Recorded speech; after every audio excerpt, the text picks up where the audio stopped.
রাসূলুল্লাহ সাল্লাল্লাহু আলাইহি ওয়াসাল্লাম বলেছেন, তোমাদের মধ্যে যেই ব্যক্তি এটা পছন্দ করো যে মরার পরে তাকে বিনা শাস্তিতে জান্নাত দিয়ে দিক। আল্লাহ বলছেন, মানে রাসূল সাল্লাল্লাহু আলাইহি ওয়াসাল্লাম বলছেন, তোমাদের মাঝে কোন সেই ব্যক্তি, কে আছো যে যাকে মরার পরে হাসরের মাঠে উঠানো হবে, জাহান্নামকে সে দেখতে পাবে, জান্নাতকেও দেখতে পাবে, এবং তাকে জাহান্নাম থেকে বাঁচিয়ে রেখে জান্নাত দিয়ে দেওয়া হবে। তার মানে কি? বিনা শাস্তিতে জান্নাত। তোমাদের মধ্যে কোনো ব্যক্তিকে এমন আছো যেটা পছন্দ করো, যে এটা পছন্দ করে যে আমি সেই ব্যক্তি, আল্লাহ আমাকে বিনা শাস্তিতে জান্নাত দিয়ে দেখ। রাসূল সাল্লাল্লাহু আলাইহি ওয়াসাল্লাম বলছেন তার দুইটা করণীয় আছে। সে যদি দুইটা কাজ করে দেখাতে পারে তাহলে তাকে আল্লাহ সুবহানাহু ওয়া তাআলা ওয়াদা করছেন বিনা শাস্তিতে তাকে আল্লাহ জান্নাত দিয়ে দেবে। সে কাজ দুইটা কি? যদিও কাজ দুটা খুব সিম্পল, কিন্তু করে দেখাতে পারলে আপনি হয়ে যাবেন জ্ঞানী। রাসূল সাল্লাল্লাহু আলাইহি ওয়াসাল্লাম বলছেন, ফালতুদরিকুহু মানিয়াতুহু ওয়া হুয়া ইউমিনু বিল্লাহি ওয়াল ইয়াউমিল আখির। আপনাকে সর্ব অবস্থায় প্রস্তুত থাকতে হবে যে আপনি আল্লাহ এবং পরকালে বিশ্বাসী। কারণ মালাকুল মউত কারোর সাথে কোনো ডেট ফিক্সড করা আছে, টাইমিং করা আছে, যখন আসতে পারে, তাই নয়? যখন তখন আসতে পারে। রাসূল সাল্লাল্লাহু আলাইহি ওয়াসাল্লাম বলছেন, মালাকুল মউত তো যখন তখন আসবে, এটা তো আমাদেরকে জানিয়ে দেওয়া হয়েছে। তুমি এখন জেনে নাও, তুমি প্রস্তুত থাকো। কি নিয়ে? তোমার সরঞ্জাম নিয়ে। যে কোনো সময় তোমার ডাক আসবে, আসো তোমার ফ্লাইট চলে আসছে, যাতে তোমাকে যখন ডাকা হবে তখন যেন তোমার কাছে দুইটা জিনিস থাকে। সেটা কি? ফালতুদরিকুহু মানিয়াতুহু ওয়া হুয়া ইউমিনু বিল্লাহি ওয়াল ইয়াউমিল আখির। তার অবস্থাটা যেন এমন হয়, সব সময় সবচেয়ে কম দামে কেনাকাটা করতে ভিজিট করুন damgam.com। সে আল্লাহ এবং পরকালে বিশ্বাসী। তার মানে যেই ব্যক্তি আল্লাহ এবং পরকালে বিশ্বাসী, এটা যার অন্তরে গেঁথে গেছে, এই অবস্থায় যদি মালাকুল মউত তার সাথে সাক্ষাৎ করে, তার যদি মৃত্যু হয়ে যায়, রাসূল সাল্লাল্লাহু আলাইহি ওয়াসাল্লাম বলছেন এই ব্যক্তি সেই ব্যক্তি যাকে আল্লাহ বিনা শাস্তিতে জান্নাত দিয়ে দিবে। কিন্তু কন্ডিশন কি? সূত্র কি? আপনার অন্তরে আল্লাহ এবং পরকালের প্রতি ঈমান থাকতে হবে। মুখে বললে চলবে না। কারণ আমাকে আপনি ধোঁকা দিতে পারেন, আপনি আপনার নিজেকে ধোঁকা দিতে পারেন, কিন্তু আল্লাহ সুবহানাহু ওয়া তাআলাকে ধোঁকা দিতে পারবেন আপনি? ওহু আলিমুম বিযাতিস সুদূর। আল্লাহ তোমার অন্তরের খবর জানে, এটা আমাদেরকে জানিয়ে দেওয়া হয়েছে। আপনার অন্তরে কি আছে ওটা আল্লাহ বের করে ছাড়বে কাল কিয়ামতের মাঠে, এটাও আল্লাহ সুবহানাহু ওয়া তাআলা বলে দিয়েছে। কোথায় পাবেন আপনি কোরআনের আয়াতটা? সূরা বাইয়িনাত 100 নম্বর সূরা, তার 9 নম্বর আয়াতটা আপনি পড়েন। তাতে কি আছে? আল্লাহ সুবহানাহু ওয়া তাআলা বলছেন, তারা কি জানে না যে কবরে কি আছে তা বের করা হবে? ওয়া হুসিলা মা ফিস সুদূর, এবং তার অন্তরে যা আছে সেটাকে প্রকাশ করে দেওয়া হবে। আল্লাহ সুবহানাহু ওয়া তাআলা বলেছেন কাল হাসরের মাঠে আল্লাহ বলছেন প্রত্যেককে তার কবর থেকে উঠানো হবে, এবং কাল কিয়ামতের মাঠে তার অন্তরে সে কি ধারণ করে রেখেছে আল্লাহ সম্পর্কে, পরকাল সম্পর্কে, ইসলাম সম্পর্কে, মুহাম্মদ সাল্লাল্লাহু আলাইহি ওয়াসাল্লাম সম্পর্কে বা ঈমান সম্পর্কে সে কি ধারণা করে রাখতো, আল্লাহ বলছেন এটা আমি হাসরের মাঠে প্রকাশ করে দেব। আজকে ক্যামেরার মধ্যে যা হচ্ছে এখন প্রকাশ করে দেওয়া যেত যদি এখানে কি থাকতো, না মনিটর না, কি যেন প্রজেক্টর থাকতো।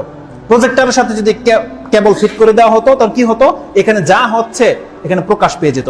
আল্লাহ বলছে অন্তরে কি আছে এটা আমি কাল হাসরের মাঠে প্রকাশ করে দেব। ওয়া হুসিলা মা ফিস সুদূর, আমি হাসিল করব, আল্লাহ বলছে আমি হাসিল করব ওর অন্তরে কি গোপন করে রেখেছে। তো রাসূলুল্লাহ সাল্লাল্লাহু আলাইহি ওয়াসাল্লাম বলছেন যেই ব্যক্তির মালাকুল মউত এমন অবস্থায় তার সাথে সাক্ষাৎ করবে যে সত্যিকার অর্থে পারফেক্ট, সে আল্লাহ এবং পরকালে বিশ্বাসী, তার কোনো বিন্দু মাত্র ডাউট নাই, তার মানে রাসূল সাল্লাল্লাহু আলাইহি ওয়াসাল্লাম বলছেন এই ব্যক্তিকে আল্লাহ বিনা শাস্তিতে জান্নাত দিয়ে দেবে।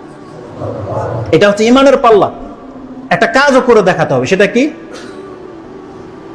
ওয়ায়াতি ইলান নাস, সব সময় সবচেয়ে কম দামে কেনাকাটা করতে ভিজিট করুন damgam.com। মা ইউহিব্বু আইউতা ইলাই, এবং মানুষের সাথে তাকে ওই আচরণ করতে হবে যে আচরণটা সে নিজের জন্য পছন্দ করে। এটা খুব কঠিন লাগছে, তাই না? আরে পরকালের প্রতি, আল্লাহর প্রতি বিশ্বাস তো মুখে বলে দিলেন, হয়ে গেল।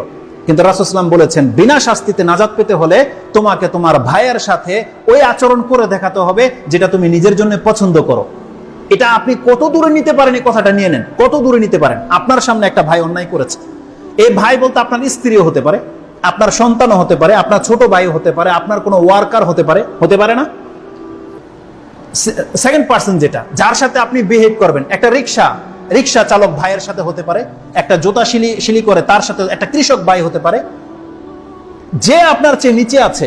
তার মানে আপনি তার সাথে ওই আচরণটা করবেন যে আচরণটা আপনি নিজের জন্য পছন্দ করেন। যে এই কাজটা করে দেখাতে পারবে, রাসূল সাল্লাল্লাহু আলাইহি ওয়াসাল্লাম বলছেন তাকে আল্লাহ বিনা শাস্তিতে জান্নাত দিয়ে দেবে। তার মানে আপনার সাথে কেউ অন্যায় করেছে, এখন আপনি ওকে থাপ্পড় দিবেন, এটা আপনার প্ল্যান বা এইম, টার্গেট, ওকে থাপ্পড় দিবেন, আপনার এটা জেগে গেছে। মাইন্ডটাকে চেঞ্জ করে নেন। ওই জায়গাটা আপনি আর ওই লোকটা এখন আপনার স্থানে আছে, ও আপনাকে কি করবে, এটা কি চান আপনি? ও তো ভুল করেছে, রিক্সা আপনার পায়ে লাগিয়ে দিয়েছে, একটু কেটে গেছে বা কাপড়টা ফিরে গেল, লাগিয়ে দিয়েছে। এখন আপনি রিক্সার জায়গায় চলে যান, ওই লোকটাকে মালিক বানিয়ে দেন। এখন আপনার যে অপরাধ হয়ে গেছে, আপনি কি আশা করেন? আপনাকে একটা থাপ্পড় মারুক, এটা আশা করেন? আমি আর আপনি কি চাই তখন? আমিও চামো যে আমার ভুলটাকে ভুল ভেবে আমাকে মাফ করে দেখ, তাই তো না? যে আমাকে লান্তান না করা হোক, আমার ওজরটাকে, আমার আপত্তিটাকে সে গ্রহণ করুক, আমাকে ক্ষমা করে দিক, এটাই তো চাই নাকি?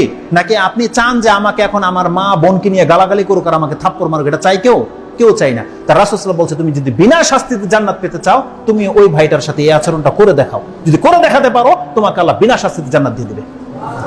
খাদ্যের ক্ষেত্রে আপনার বাসায় যখন কেউ আসে, আপনার উচ্চ লেভেলের গেস্ট যারা, তাদের জন্য আপনি যে খাদ্যের ব্যবস্থা করেন, আপনি দেখেন তো এটা কি আপনার ওই নিম্নমানের ভাইয়ের সাথে যে অত পয়সাওয়ালা না, তার জন্য কি ওই একই মানের খাদ্য অ্যারেঞ্জ করেন, নাকি আপনার ওয়াইফকে বলেন কি আছে আজকে বাসায়, বলে যে হালকা খিচুড়ি টিচুড়ি আছে, ঠিক আছে হয়ে যাবে, এটা দিয়ে হয়ে যাবে।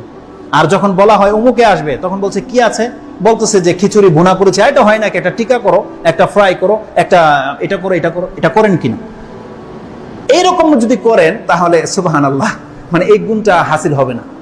এটা খুব সেন্সিটিভ কথা। যদি আপনি মুখে বলছেন যে আমি আল্লাহ এবং পরকালে বিশ্বাসী এবং আমি আমার ভাইয়ের সাথে আচরণটা করে দেখাবো, আপনার যাজা যত শ্রেষ্ঠ, কাজটা অবশ্যই আপনার জন্য একটু ডিফিকাল্ট মনে হবে, একটু কঠিন মনে হবে, কিন্তু আপনি করে দেখাতে পারবেন বান্দা, এটা আপনার করতে পারবেন বিধায় আল্লাহ আপনাকে এই চরিত্র শিক্ষা দিয়েছে। সম্ভব আপনার দ্বারা, আপনি চাইলে পারবেন, কিন্তু আপনি চাচ্ছেন না বিধায় হচ্ছে না।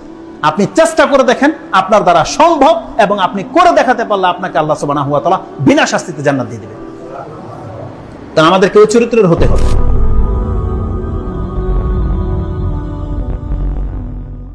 সব সময় সবচেয়ে কম দামে কেনাকাটা করতে ভিজিট করুন দামকম.com।